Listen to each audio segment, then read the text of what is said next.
Are these done? Are these ready to go? Huh? It's actually No, there's I don't think so. Because then it looks like every sentence starts over and over again. You kind of take the yearbook for granted. It really takes a lot of work to put this together. And I've put in, lots of man hours.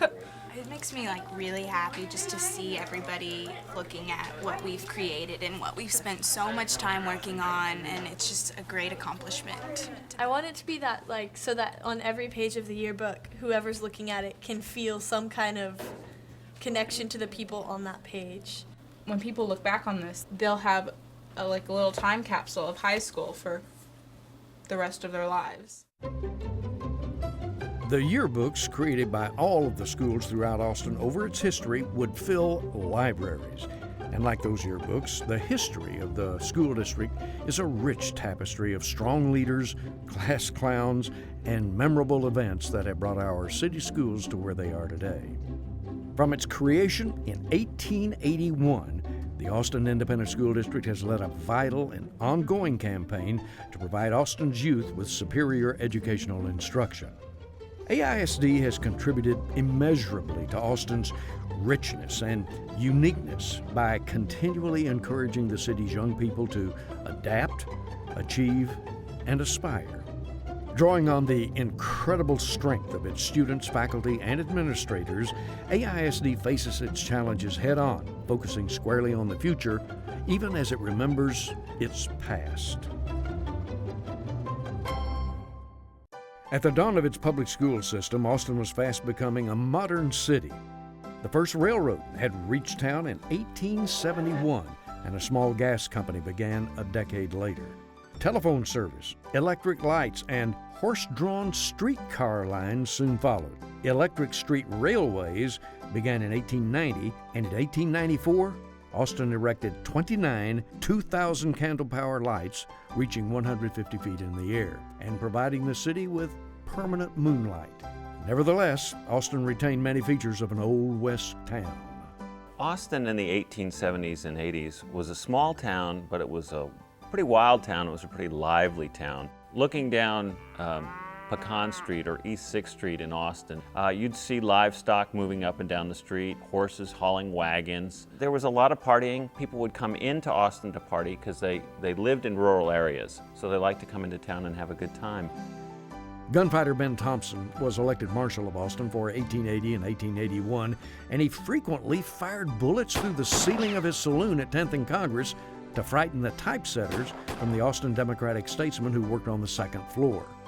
But even as Austin was making the slow transformation from a frontier town to a modern city, its system of education was largely a relic of the past. Austin had built its first publicly funded school in 1876, but the majority of Austinites remained indifferent toward public education, and the city's numerous private schools continued to dominate the educational landscape as they had for nearly 50 years. One of the drawbacks was a conservative or stubborn attitude about what should be done with public money. This was a town that wasn't building a lot of infrastructure. There's an anti-tax bias. People don't want to pay for whatever it is that the government is asking us to pay for. And there was even a bias against paying for public schools here in Austin. Essentially, there were dozens of private one-teacher schools, and you paid tuition to send your kid to school. And there was a lot of opposition from the citizens who, A, didn't want to pay the taxes to support the school system, or B, operated the private schools and were making their living from the private schools. Despite the opposition, many civic leaders felt the time was right for a system of public schools to come to Austin. Among the voices leading the fight was A.P. Wooldridge. Well, Alexander Penn Wooldridge was a real giant of the 19th century. He had a vision of Austin as a great town, as a great city, and one of the key components of that was having a great public school system.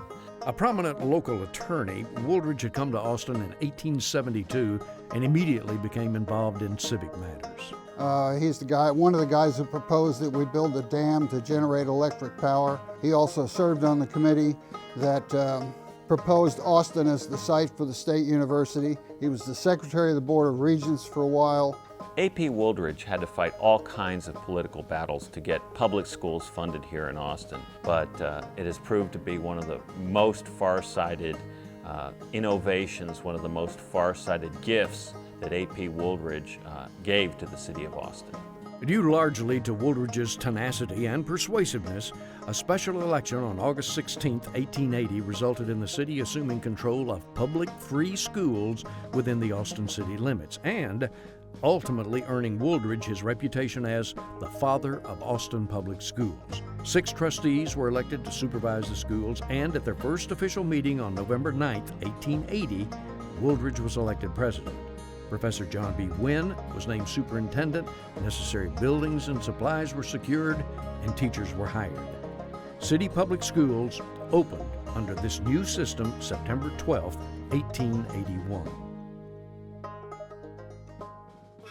Originally, the Austin public school system had 3 departments: primary, which consisted of 1st through 4th grades, grammar school, which was 5th through 7th grades, and a high school of juniors, intermediates, and seniors. All 10 grades were taught in one building on the present site of Pease Elementary School. The first Austin high school class had 16 boys and 31 girls in grades 8 through 10. So it was kind of mixed ages and mixed grades. Boys and girls were segregated in the classes. It's interesting to note that men who wanted a good education really didn't patronize the Austin public schools till the turn of the century. It's going to be education substantially for women. There would be English language, there would be mathematics, it would go as high as trigonometry in those days. The best way to characterize it is that it's non-vocational, classical, giving the kind of education, particularly to the young women, that they might have gotten if they attended one of those private academies. Immediately successful, the school system quickly assumed control of many of the smaller community-run schools around town. Enrollment doubled within the first year, and a new teacher started work every 2 weeks to accommodate the additional numbers.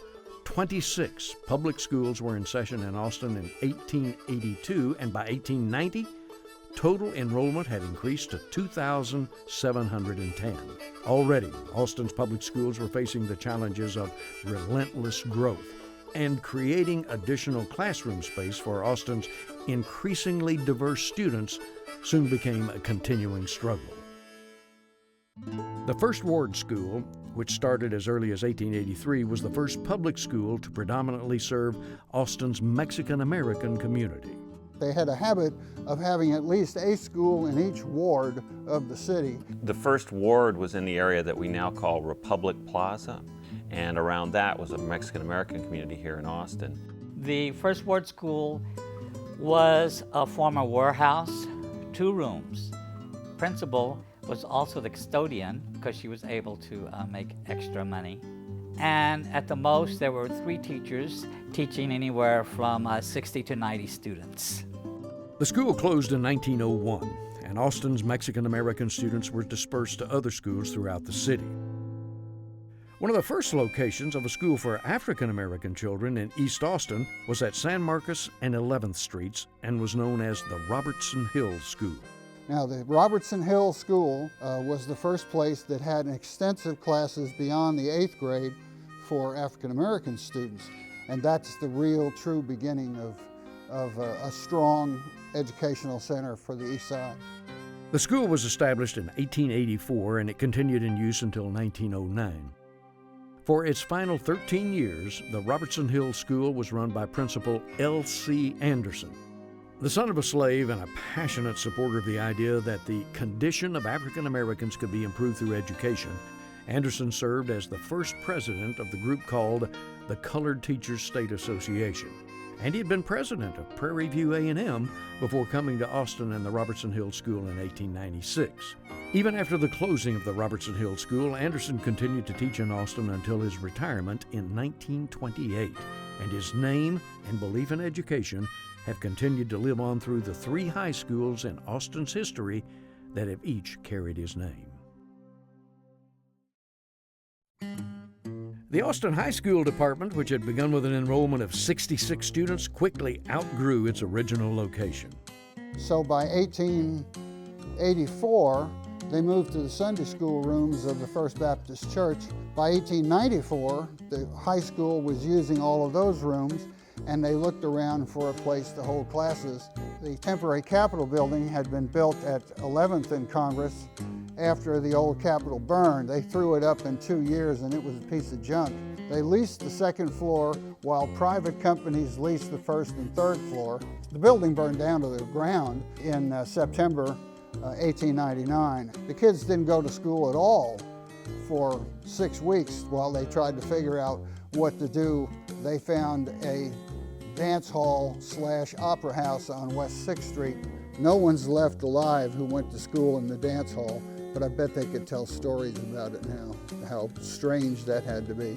The school district knew that the dance hall wasn't going to work anymore, and they asked for a bond from the city to build a high school. They finally got the bond passed, and they built the building at 9th and Trinity Street for $50,000. Austin High moved to the Old Red Building in 1900, where it would remain for a quarter century. In 1903, school officials selected A.N. McCallum to take the reins as the superintendent of Austin schools, a decision that turned out to be a defining moment in Austin's education history. His leadership was crucial through the formative years, and particularly the development of the junior high school movement. He was very much in favor of not placing early adolescents in with the older adolescents, and that was part of the mystique of the junior high school movement. Upon arriving in Austin, McCallum immediately found the schools overcrowded and inadequately equipped. The public was generally indifferent, and many people were opposed to raising taxes further to maintain schools. Nevertheless, McCallum aggressively pursued a program of expansion without the benefit of extra funding. He worked tirelessly to implement new curriculum guidelines, adding classes in domestic arts such as cooking and sewing. McCallum also endorsed statewide legislation that would provide uniform free textbooks and basic supplies to all children in the public schools. In 1906, McCallum oversaw the construction of the John B. Wynn School and Brackenridge and the Olive Street schools for African American children. He implemented Austin's first hot lunch program at Austin High School, where all the meals were made and served by the girls in the school's cooking classes.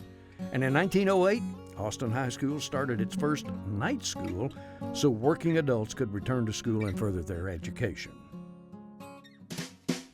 By 1910, enrollment had reached 4,822 and the teaching staff numbered 118. With the support of the City Council, headed by now Mayor A.P. Woolridge, McCallum began to turn the tide of public support of schools by convincing voters to pass a major school bond, allowing for the construction of Baker and Fulmore schools and the addition of a manual training wing to the high school. Another bond issue was passed in 1915, resulting in the construction of John T. Allen Junior High. But in 1916, Austin school enrollment jumped by 800 students with the passing of the compulsory school law, which required all children between 8 and 14 to attend school. McCallum realized that even more funding was needed, so he turned to an old friend and a strong supporter of public education, Austin millionaire A.J. Zilker. One of the more direct things that Zilker did to benefit the city and Austin schools was to donate a great deal of public land, either directly to the school systems or for the benefit of the school systems through the city. He gave Barton Springs to the schools and said, now sell this to the city and make them pay you $150,000. For those days, $150,000 was the annual budget of the school. So for him to engineer a sale of Barton Springs from the school district to the city is going to provide a whole lot of additional money that would be used to begin building new schools. The United States entered World War I in April 1917, and Austin sent its share of young men to fight in the conflict. For the next year and a half, the war remained a prominent part of daily life in Austin, and the schools were no exception. When Wilson called for a declaration of war in April 1917, the boys voted to form a cadet training corps And there were so many of the kids that joined. There were 4 companies and a cadet battalion. And there's probably 240 to 280 kids in a dramatic 1918 photograph. It was a very patriotic war. Austin High students in particular faced the devastating toll of the war, as many of their friends and former classmates were killed in action.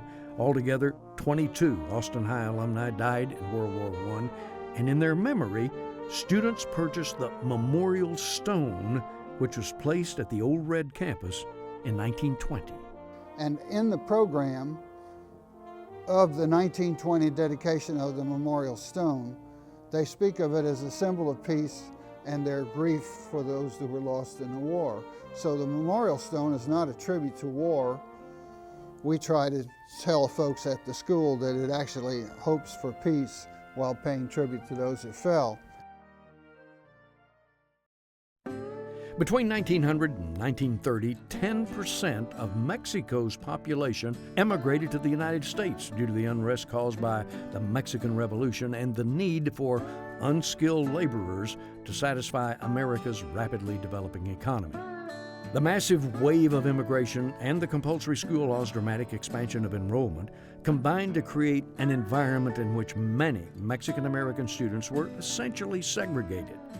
Faced with the dilemma of having to educate all Mexican-American children, many of whom could not speak English, the school system decided to separate English speakers from non-English speakers. There was a protest initially, primarily from the new immigrant population. Their feeling was that if that was going to be an issue, the language, that the students would better be served in their own neighborhood schools. Perhaps they could have separate classes within those schools to meet those student needs. Nonetheless, parents were assured their children would return to neighborhood schools as soon as they could understand English. And despite protests from Austin's Mexican-American community, the West Avenue School was opened, and many Mexican-American children from throughout the city were transferred to the school. Another concern of the parents was that the children would have to ride the streetcars, some as much as 2 miles away, and have to make 2 changes. But AISD felt that the need to have these children speak English would be better served than the difficulties of getting to the school. Following the Mexican-American community's protests, enrollment at the West Avenue School dropped from 105 to only 40 students, with many students being withdrawn to attend private or denominational schools. Despite the setback, the school district soon opened a school for younger Mexican-American students, the East Avenue School, which was later replaced by the Comal School.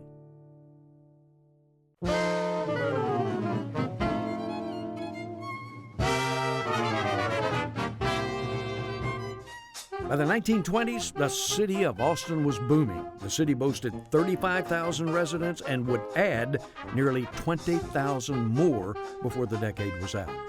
Students in Austin schools were being offered new classes in business and secretarial training and could choose between academic degrees for those students who intended to further their education in college or commercial degrees for students who wished to begin their careers right out of high school. Austin schools were feeling the effects of the growing population, and by 1925, the old red building of Austin High School was facing a crisis of overcrowding. And when it opened, it was called the finest high school in the South, but it finally reached capacity. There just wasn't room to build anything else. And the local landowners didn't want to sell downtown property to expand the school into another block.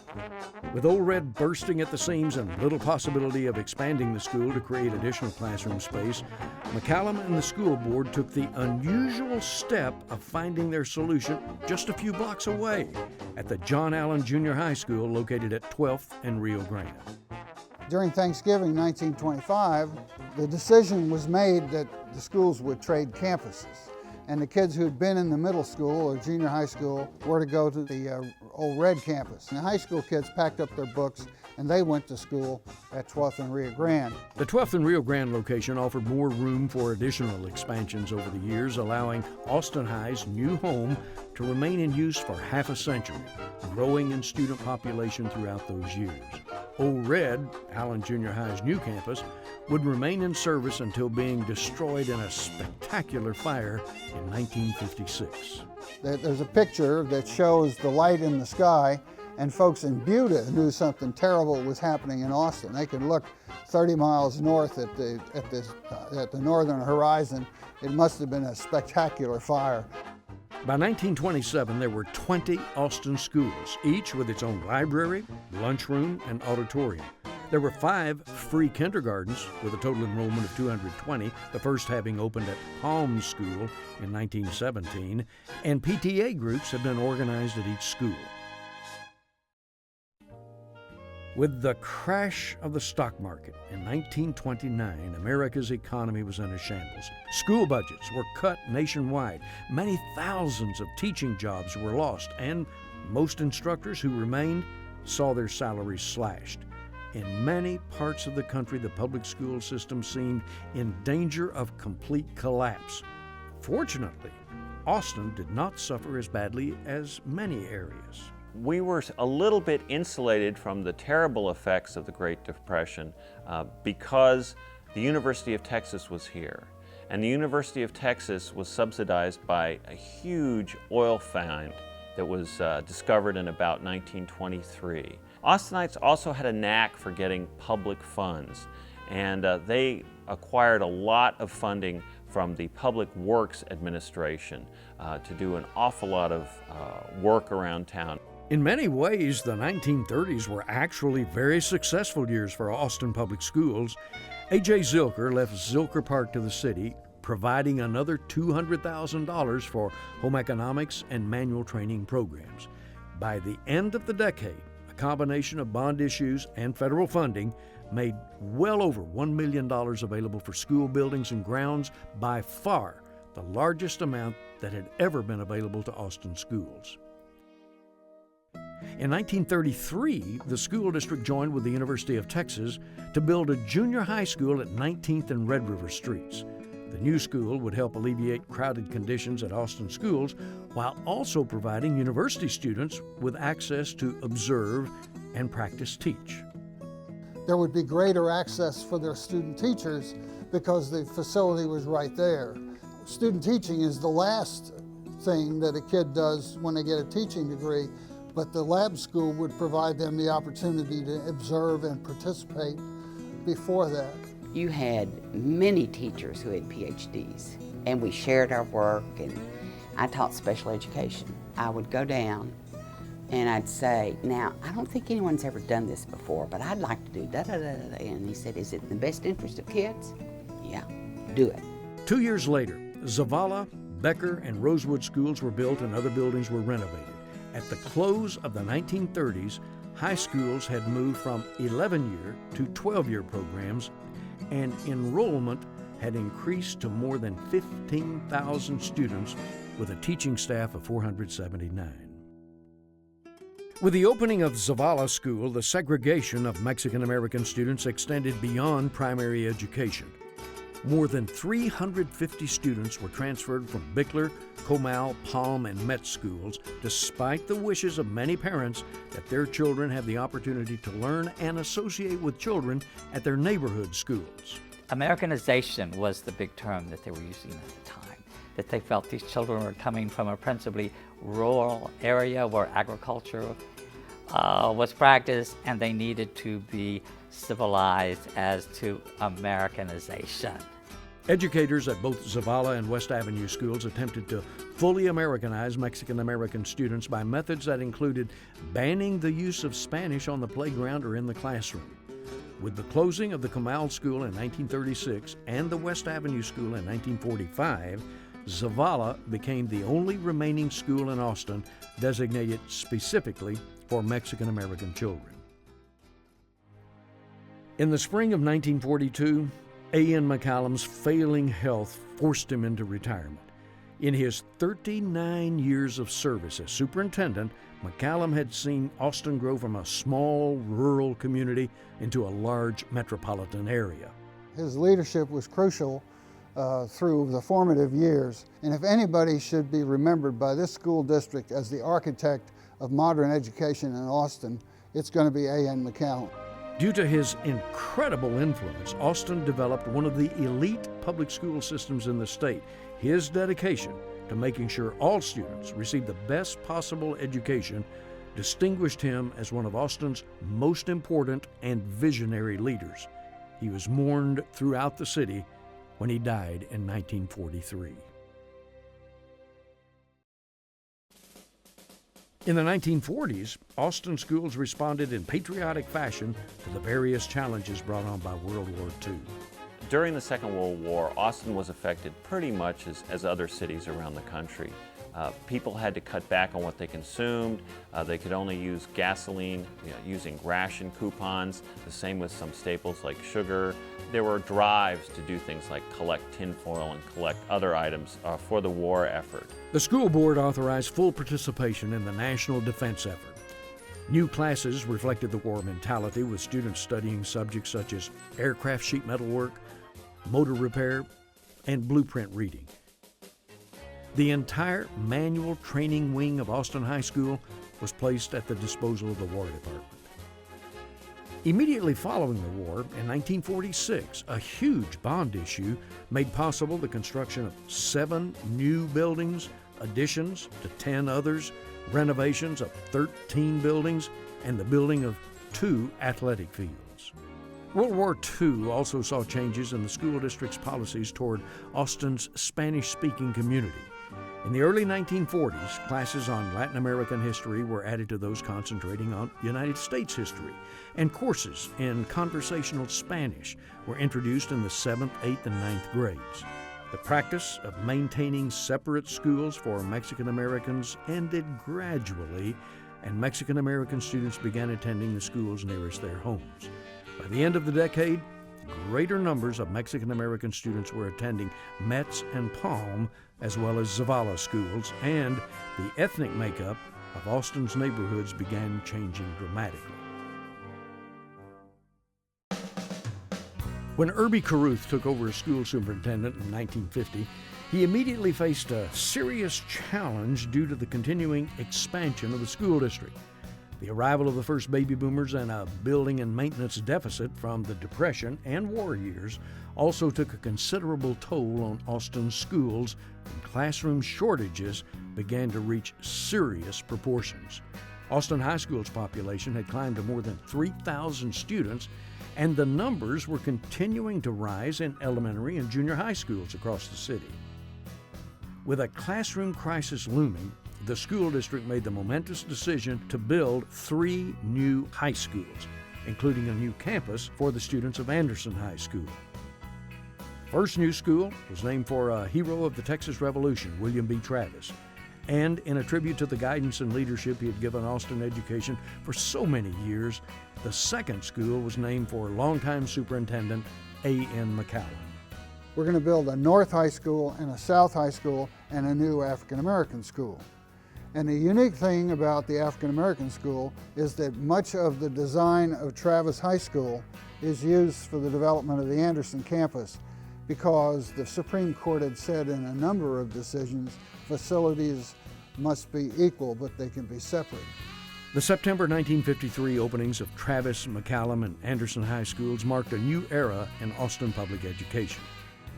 Inevitably, the opening of additional high schools led to the development of unique identities for each, including new school songs, mascots, and colors. Heated rivalries naturally took shape thereafter. Probably the first rivalry that we had here in Austin between 2 AISD schools was the McCallum and Travis rivalry. It became the Battle of the Bell. And there's still an old railroad bell with it engraved, every score is engraved on that, and the victor gets to ring the bell at the end of the deal. And tradition has it after midnight, it's bad luck to ring it anymore, so it sits in the library of the school who won it last. Like the Battle of the Bell, many rivalries in Austin revolved around athletics, which flourished around Austin schools. The major competition or the rivalry was between Reagan and and LBJ. That was always our biggest football game of the year, and those were the two most successful football programs at that time. Over the years, AISD students have participated in everything from football to lacrosse, and Austin schools have brought home innumerable trophies for their athletic achievements. Anyone that's affiliated with this particular high school, they want their sports teams to do well, and right behind that, if not in front of that, they want to have a big, wonderful band. Loud and spirited bands became a mainstay of football games as the school's music programs reflected what would soon become Austin's growing status as the live music capital of the world. We were awakened every morning by the sound of the Anderson High School band out on the football field practicing. It seemed like we could hear the band all over East Austin. The group experience and the teamwork, where you have a 120-piece band, 80-piece orchestra, and in order to be good, you have to really want to be, and that takes a lot of work. A good music education program sets up many, many places for students to develop a sense of self-worth. I felt that my role was to musically educate the students as well as their parents as well as the community. So they were exposed to a variety of music. By January 1954, Austin Public Schools had grown into one of the city's largest enterprises with property valued at $20 million, an enrollment of 23,000 students, and a professional staff of more than 1,000 in 45 schools. Coping with growth was a known and predictable difficulty, but an even greater conflict would soon arise in Austin and throughout the nation. After the Second World War and into the 1950s, Austin was pretty much a southern city in that the city was fairly well segregated into three ethnic communities, basically. Whites tended to live on the west side of town. The Mexican-American community had moved to the east side of town, and it was south of the black community, which was also on the east side of town. There was segregation of eating establishments going into the 1950s. There was segregation of park facilities, and the schools were segregated as well. But around the country, a rising movement sought to end the segregation that had existed for so long. I attended Anderson from 1954 to 1956. When I was attending there, the movement for desegregation and integration was just getting off the ground. The Supreme Court's 1954 ruling in Brown versus the Board of Education forced AISD to begin dealing with the issue of segregation in its schools. Austin reacted to the trademark decision of Brown v. the Board of Education in 1954 with, I'd say, the same kind of reaction as most cities in Texas and the South, kind of reluctant acceptance. While leaders in the African American community and students at Anderson High School praised the court's ruling, Governor Allen Shivers and State Education Commissioner J.W. Edgar predicted that complying with the order would be a lengthy process. There was a consciousness, and it was buoyed, shall I say, about what we were beginning to see more and more in the news. I think people in all three communities felt very uncomfortable with this Brown v. the Board of Education legislation that basically said, well, your kids may have to move to a different high school. The subject of integration first appeared on the school board agenda in 1955.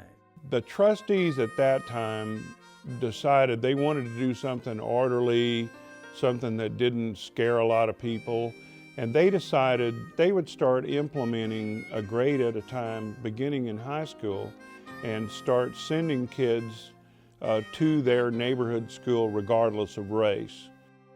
While the McCallum and Travis districts remain unchanged, the Austin High District was divided between Austin High and Anderson. This plan meant that Central Austin now had two high school districts, one of which was predominantly white and the other predominantly African American. In 1956, 13 African American students led the integration process at Austin's high schools. So they look forward in a lot of cases to what desegregation could mean. in terms of quality of education and improvement in quality of education. But they found invisible lines in the school, which is a polite way to speak about people looked right through them. Despite the struggles of some students who took those historic first steps into what had been an all-white high school, the door was open for students like Joe Reed to be able to pursue their educational goals. When I went to Austin High, it was part out of curiosity, part out of wanting to get the experience of being in an integrated environment. I was intending to attend the University of Texas. University of Texas itself was undergoing the same integration growing pains, so to speak, as the senior high schools in Austin. And I wanted that preparation. While still a difficult process, the new students at Austin High never had to face any of the violent clashes that plagued integration efforts in other parts of the South. We kind of had an inkling. We were prepared a little bit. And you walking in the door there and you didn't see any black students. You saw no one you knew. Here it was, and you didn't know if there was going to be an incident. You didn't know if you were going to get stares, were the students going to be staring you or jeering at you, or you didn't know about anything about your acceptance. Some of the students, some of them warmed right up to you. Others were more standoffish. To some, I think we were a curiosity. To others, I think we were simply tolerated, whatever feelings they may have had, they kept it to themselves. The desegregation effort gradually spread through all of Austin's public schools, with 7th grade being integrated in 1960 and the remaining grades following by 1963. But the resulting distribution of students revealed that only 10% of Austin's African American scholars were now attending classes with white students. To some degree, even though the dual school system had been dismantled, you still had high concentrations of African American students in schools where they were virtually the whole population. In 1964, the school district tried another tactic for continuing the integration process. All of us needed to change our way of thinking about race. And as a part of that, the school district said, let's try this. Let's get the best teachers from Anderson and integrate the faculties. Let's find white teachers who will integrate the Anderson faculty and the Keeling faculty. Charles Akins, Booker T. Snell, and Vernice Smith were among the first African Americans to move to predominantly white schools as part of an effort to integrate the faculty. There might have been attitudes, but I lived above that because I just went on the level that people were people. It was easy for me because it's what I wanted to do and what I liked. And I think the true heroes of the integration movement in this town is those African American teachers who crossed over and taught at O. Henry and Austin High. 3 years later, Austin's integration movement found a new voice when Wilhelmina Delco became the first African American elected to the AISD Board of Trustees. That same year, students living in the Anderson High School area were given the opportunity to enroll at the local high school of their choice.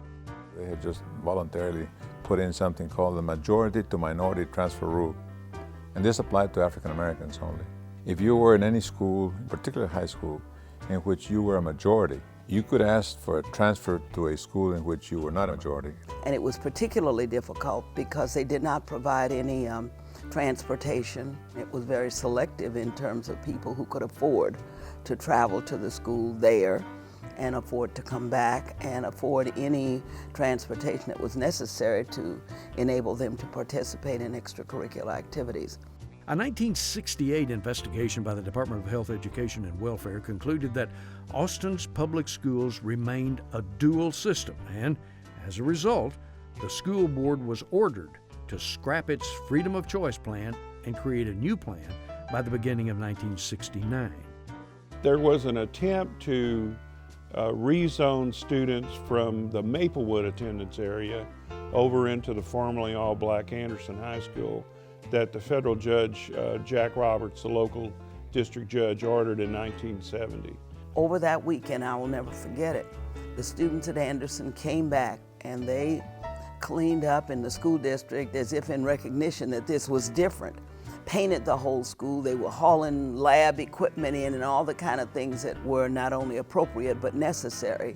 We had big welcome signs out in front of the building. And a kind of tragic thing occurred because the Anderson students really prepared for it, and then the white students who were scheduled to go didn't go. And that's when we had the white flight situation. There had been some movement out and of course some protestation on the part of some of the whites who lived in that Maplewood area, but they expressed their intent to leave, and so Judge Roberts ruled that Thursday that this was not going to work.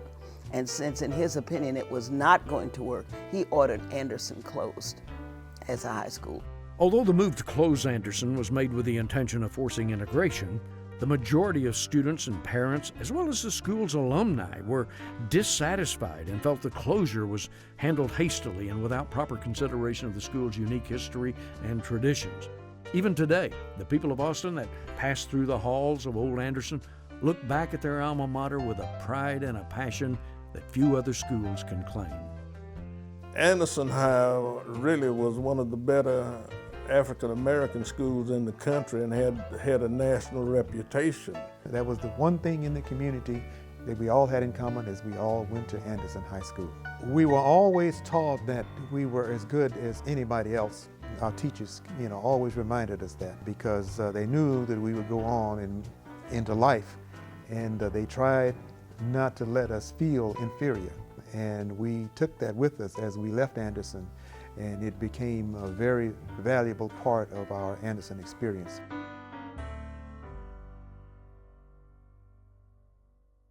The closing of Anderson created numerous dilemmas for the school district and new superintendent Jack Davidson. Former Anderson students were forced to bus to schools across the city, and the board was also left with the uncertainty of what to do with Austin's lone remaining Central High School. By 1970, it was obvious that the old Rio Grande campus had seen its best days. The real estate around the campus was just so high-priced. New school construction was following the suburban expansion of the city. Johnston High School had opened in 1960, followed by Lanier, Reagan, Crockett, and LBJ high schools during the 1960s and early 70s. Bond elections were held every 5 years during this period, resulting in the building of more than 30 new schools and a great relief to students across the city, air conditioning for all the schools. With much of Austin's population moving to the suburbs, school officials debated the necessity of maintaining a high school in Central Austin. Most cities have lost the old Central High School. Dallas High is gone, San Antonio, Maine is gone, Sam Houston's gone. It could have been very easy to just say, let's just make it a donut and everybody goes to a suburban school. As the tension around integration continued, school officials, led by School Board President Will Davis, realized that a new Central High School would not only continue a long and proud tradition, but would also be key to the question of integrating schools in Austin. And Davis constantly said, we have to have a Central City High School where all the folks can come together, because if we blow up the Central City High School, we are increasing the isolation built by housing patterns. So it was Davis and the board who insisted that they find a Central City location for the school, and we've coined the phrase, it was the belt buckle of the city's integration efforts. In the end, the school board chose a site very close to the park that A.J. Zilker had donated for the benefit of the school system more than 50 years earlier. The location of the new campus pulled students from all over Central West and East Austin and created a balanced racial mix that would set the standard for Austin's integration plans. We're about 50% Anglo and 35% Hispanic and 15% Black for much of the time I was here. As part of its continuing efforts to desegregate the schools of Austin, the school district began busing thousands of students to schools across the city beginning in 1971. Busing continued in Austin for almost 20 years, during which time parents, educators, administrators, and school board members debated the pros and cons of the practice frequently and passionately. We as parents will not cooperate with any plan that causes dramatic losses in real estate values of our home. Do we want to provide equal educational opportunities to all children, or equal children to all educational facilities? Black kids, through the educational system, are being allocated to low-status roles. After busing was discontinued, deep divisions remained on its ultimate value and effectiveness. And when the topic arises today, it still elicits very strong opinions on all sides. Nonetheless, maintaining diversity in Austin schools has remained a top priority for every school administration since.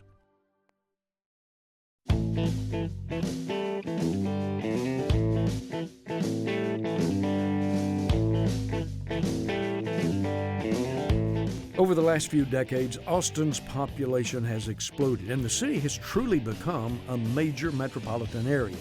Sustained growth has forced Austin to address a litany of significant city planning issues, but has also resulted in major economic development. Now we have road systems, we have communities all over the area, we have entrepreneurs, we have a basis of money and expertise and population to where we are a major city. Austin's public schools have also spent the last few decades coping with incredible growth, as well as embracing greater diversity among the student population and anticipating and responding to important educational trends. The addition of Bowie, Aikens, and a new Anderson High School brought the total number of comprehensive high schools in Austin to 11. The school district and the Board of Trustees even went beyond high school and helped create the Austin Community College system in the early 1970s. By the early 21st century, the population of Austin schools had reached a remarkable 82,000 students and a total staff of more than 11,000 teachers and faculty. Today, throughout the city, new schools and new teaching innovations allow all students the opportunity to develop their unique skills. For at-risk students, Garza Independence High School provides a wonderful opportunity to work toward graduation at the student's own pace, with the further goal of transitioning to college or employment. But this is a school that is an academic school of choice, and the original intent was to help the district reduce its dropout rate and to provide a viable option that didn't exist. It is one of the best schools in America for schools that take dropouts and get them to graduate. Recognized as a model school throughout the country, Garza provides a unique environment designed to remove the traditional barriers to succeeding in high school and utilizes a solution-focused approach to dropout prevention. But once you go to Garza, you get this, we call it a metanoia, a change of heart. The kids start owning their learning. Each kid has strengths, so it's our job to find out what that is. Let them use those strengths to their advantage. So we want to learn from Garza, especially about the student engagement, not just in the classroom, but outside the classroom. Student engagement is at the forefront of many of AISD's initiatives, including the recent creation of the new tech school at Aikens High. Instead of a teacher using a lecture style or PowerPoint presentation, students will be posed a problem that they have to solve. Projects or problems that they will be given are problems and projects that are relevant to their everyday life, things that they can relate to and have an interest in solving. But that's what we should be shooting for kids really engaging in the learning, researching themselves, getting excited about it. They will remember what they've learned forever. At the first academy of its kind in Texas, students engage in high-tech, project-based learning using computers every day for creating presentations, building websites, doing research, and communicating with others. Just being able to have a lot more, not necessarily freedom, but a lot more independence of that you're actually the one responsible for yourself. You have a motivation and you have a challenge behind you, and they expect you to do and give your best when you do it. And it feels great to have teachers that really care about you. We hope that through this program, they will discover what their true interest is. AISD is also offering a new school of choice specifically for young women. The Ann Richards School for Young Women Leaders is a college preparatory school of excellence for grades 6 through 12, educating young women for academic, civic, and career leadership.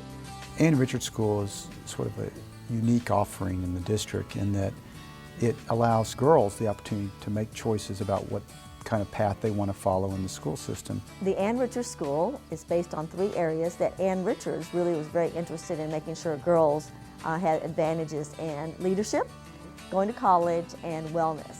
What I found most interesting about it was that it would give, the girls of Austin a better opportunity to, be mathematicians and scientists and, things that guys are, better at. The school is open to girls throughout Austin with priority given to applicants from economically disadvantaged families. For the next 50 years, if you're a 5th grade parent and you have a daughter, you can choose to go to a girls' school. You see, it gives you, the parent, a choice. It's a school for girls who dream big. But creating new schools is only part of the plan for the future of Austin education. One of AISD's most innovative projects is the redesign of its 11 existing comprehensive high schools to better prepare students to succeed in college and future careers. Redesigning means re-examining educational priorities in a comprehensive traditional high school. It isn't the teacher at the front and children taking notes. It's got to be the teacher getting students to think, conceptualize, problem solve, communicate, work in groups. Each high school will engage students by offering several choices of study related to broad ranges of college and career interests, such as science and technology or humanities and law. And that allowed us to create basically smaller learning communities, and that translates into clustering kids into smaller groups, and they share the same teachers. Really having some in-depth knowledge about the student's skill set, about what they hope to accomplish, what they hope to study, what interests them, what motivates them. It takes learning to a totally different level. Partnering with the AISD on the redesign project are the Bill and Melinda Gates Foundation and the Michael and Susan Dell Foundation. Both foundations believe that AISD can be a national model for future urban high schools. The Gates Foundation has been a wonderful partner with public schools across America. With stronger teacher-student relationships and more enthusiastic student involvement, the high school redesign programs signify a revolution in Austin's public schools. A revolution that will create stronger students and, in turn, creative and productive members of society that will someday leave their own imprints on the city of Austin. It's about children doing better because they must get the good jobs. They're our future. From modest one-room schoolhouses to a wide-ranging network of more than 100 school campuses, the Austin Independent School District has worked to give the children of Austin an educational experience that will help them succeed in every facet of their adult life. They do the right thing and encourage everybody else to follow suit. So they're excellent role models for the rest of the community. I think it's the best district in the state. I will always be proud to be associated with it. If you work hard and a teacher and a system supports you, we can do well. And we have a vision of excellence and equity for all children. The schools of Austin have brought innovations and creativity to the classroom that reflect the imagination of a city that continues to be a center of culture and education in Texas. And that mission will remain the same for the next 125 years.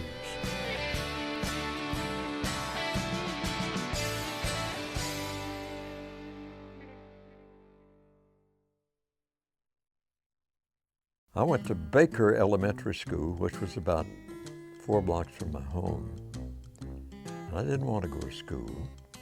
I went the first day, and I said, I got to go home. The teacher said, why? I said, because you're not my mama. It didn't work. Some of them didn't want to go to a certain math teacher because if you didn't get it, he had a little strap that he'd give you a couple of whacks, I began teaching in Austin in 1939, having taught in Kerrville for 2 years. And I was really excited about coming to the big city. It was much smaller than it is now, but it was big to me. One that I remember in particular, his name was Guy Bazell. He was a young male teacher, and he just returned from World War II. I remember him being blushing when we studied the reproduction system in biology. My 6th grade art teacher, Mrs. Crawford. At the end of that year, there was a competition out at Laguna Gloria. She entered my works and I won. The 2 drawings that won, strangely enough, were both buildings. I can go back and I remember standing there all dressed up in my finest and getting my little ribbon and badge from Laguna Gloria and my drawing behind and thinking, architecture, wonder what that's all about. I was coming down the steps, boys' stairwell one day, and at the bottom of the stairwell I met Coach Pickford. And he asked me, "Hey boy, you play football?" I said, "No sir, I don't play football." "Well, you do now." That's all he said. The first job I was ever elected to was to be captain of the safety patrol at Bricker Woods Elementary. Well, I know Miss Williams, I mean, and we still talk now. I must have worried her to death, you know, because I have I'm really anxious about a lot of things. So when I was preparing to go to college, I know I must have been at her doorstep every day. You know, is this application the right? I need to take more classes. I don't have the right GPA. Am I gonna miss the SAT? Blah, blah, blah. And she was very patient. We were a family of words, and so I was always into something, writing the school song at Woolridge School, which my mother had me do while I had scarlet fever to keep me in bed, and they sang it for a while. And we didn't have caps and gowns. My mother had to have somebody make me a dress. It cost her $13 to have that dress made to use in the graduation. I did not like PE at all. I just thought it was a waste of my time because I was interested in math and science, and to me PE was just plain waste of my time. And I was so young and there were no counselors. Nobody told me that was dumb. You know, I didn't know. What did I know?